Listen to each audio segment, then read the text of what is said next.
Hi, I'm Emily from a small town in Texas. Please like and subscribe. Ever since I was practically a baby, I dreamed of having a pony. I had pony dolls and drew pictures of ponies and watched as many movies and TV shows about ponies as I could. Mama, look at that beautiful pony. Look at the pretty outfit on the lady riding the pony. My older sister Trish didn't share my love for ponies at all, and my parents weren't very enthusiastic about getting me one either. But we have so much space. I promise I'll never ride it too far. Emily, you're too little. Besides, horses are very expensive and riding can be dangerous. Your mom's right. Why can't you be interested in playing with your dolls like your sister? Our house was away from the city and it had a big yard and even an old barn which could be used as a stable. It was the perfect place to keep a pony, but they just wouldn't let me. Even though I was a couple of years younger than my sister, our birthdays were on the same day of the year. It was so irritating because I wanted to have a birthday of my own, but it always felt more like her birthday instead of mine. I guess because she'd been around longer. Happy birthday, Trish. Oh, and you too, Emily. Every year for our birthdays, Trish would ask for something frivolous like a makeup kit or a new phone, and she always got what she wanted, even if she was too young for it. Thanks, guys. My iPhone's amazing. Let's all pose so we can take a selfie. Wow, look at all those great photo filters it has. But I only ever wished for one thing, a pony. You gave me a makeup kit? This is what Trish wanted. I asked for a pony. My 8th birthday and Trish's 10th should have been the best day of my life, but my parents found a way to make sure it wasn't. Oh my goodness, it's a pony. You finally got me a pony. Oh, thank you, thank you. Now, hold on there. This horse is for both of you girls. Trish will take riding lessons first, and then you can have your turn when you're older, Emily. You want me to ride that big, scary, dirty animal? But Horse riding's great, honey. It may seem awful to you now, but trust me, you'll love it once you get the hang of it. I don't have a problem with the horse. I love him already.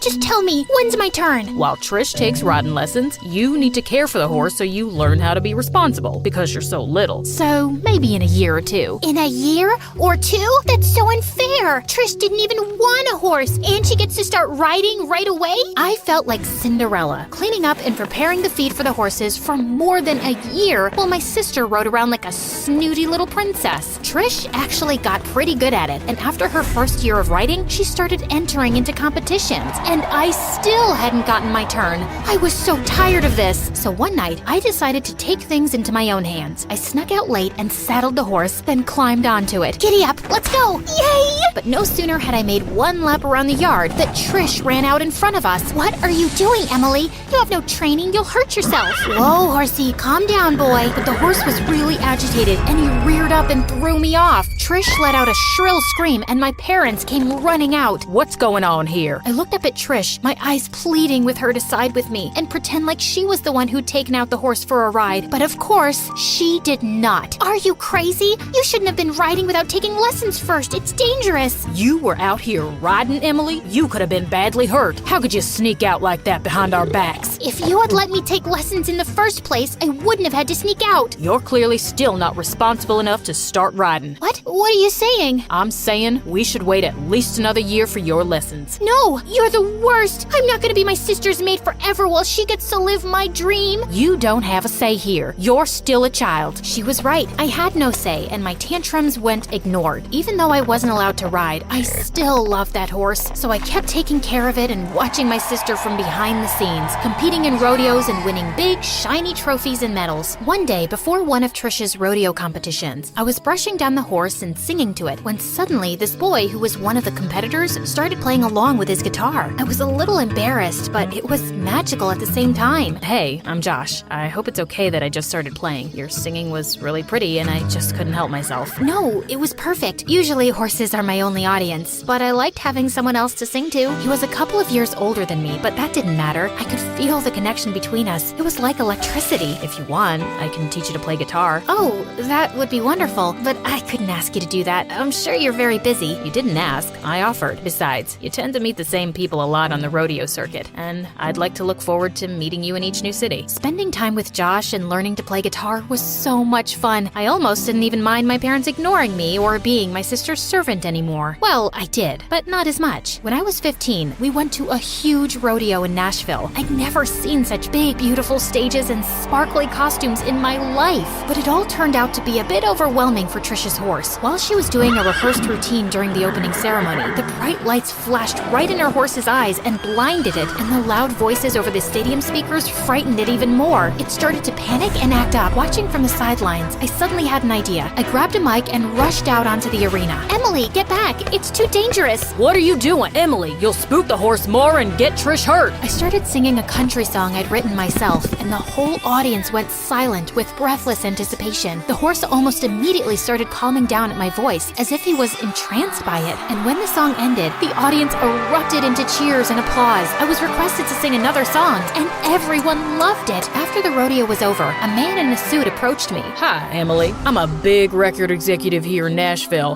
and I think you could be the biggest country music star ever. Wow, really? Yes, really. My parents weren't thrilled at the idea, but the record executive convinced them by saying I could perform at the same places we were already going to for rodeo shows, so they agreed. But Josh seemed really excited for me and gave me a big hug. Thank goodness you acted fast and saved your sister like that, and I'm so proud of you for getting that recording contract. I blushed at the compliment. As we pulled apart, our faces were close, and I felt this was the moment we were going to share our first kiss. But then suddenly, something horrible happened. Well, I'm glad this show's over. Trish, I was so worried for you. Josh literally pushed me away and drew Trish into a long hug, and then they kissed. I was so shocked. It was like reality had shattered into a million pieces, and down was up and up was down. It didn't make sense. And then I was so angry I could spit nails. I felt like fire was running through my veins, and I wanted to shoot lasers out of my eyes. Get away from him, witch. What? How could you steal my boyfriend, Trish? Right in front of my face? Your what? Emily,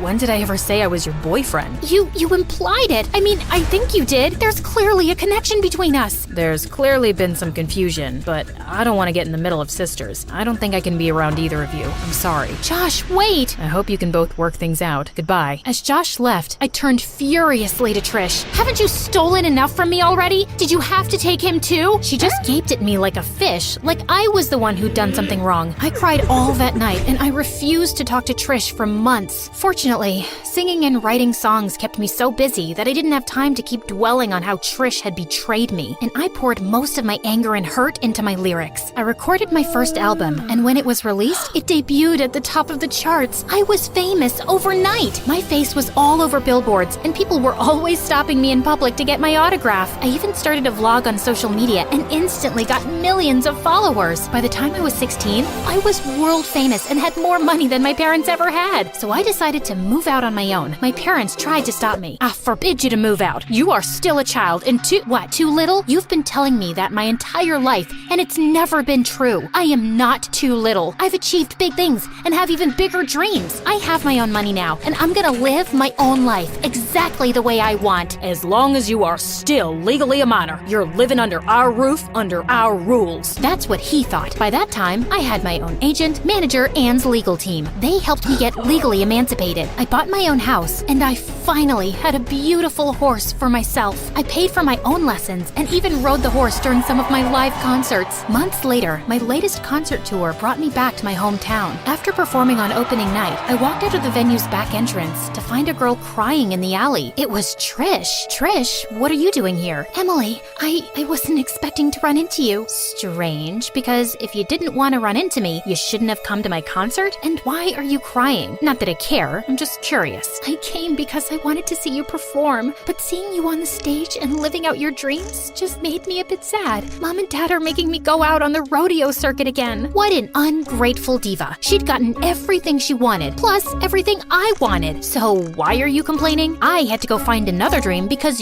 you took mine away, and now you're crying about it? Emily, I never wanted to ride a horse in the first place. How do you not remember that? I wanted to play with makeup and design dresses. Mom and Dad made me take lessons so I could be a good example for you. I'm sure all of their attention and winning those awards didn't hurt. My medals and trophies mean nothing to me, and our parents were suffocating me with attention. I couldn't get a second to myself. I wished I could just hang out in the stables like you for just one day. You wished you were like me? Oh, I see. Maybe that explains why you tried to steal Josh from me. I didn't even know he was your boyfriend. I don't think he knew that either. Are you sure you didn't just misread read some signs? I don't know, maybe I did. It was beginning to dawn on me that I'd been kind of self-absorbed and jumped to conclusions too fast. And maybe my sister wasn't that horrible. She just didn't have the strength to fight for her dreams like I did. Trish, I'm sorry I judged you so harshly, but you really can't spend the rest of your life doing something you don't love. You need to stand up to Mom and Dad, and I'll come with you. My parents were shocked to see me, and even more surprised when I told them Trish wouldn't be competing in rodeos anymore. That's not your decision, Emily. You're right, it's not. It's Trish's decision. And you're not being good parents by keeping your kids away from their dreams. You already drove one daughter away. Do you want to drive Trish out of your lives too by being so bullheaded? For the first time in my life, my parents were speechless and were actually listening to what I had to say. We thought we were doing the best for both of you. You were always on the smaller side, and I was terrified to let you go for something risky like horse riding. And Trish was so good at it. We thought she'd be more successful than she would be at fashion. I can see that we were wrong, and we're sorry. It's okay, Dad.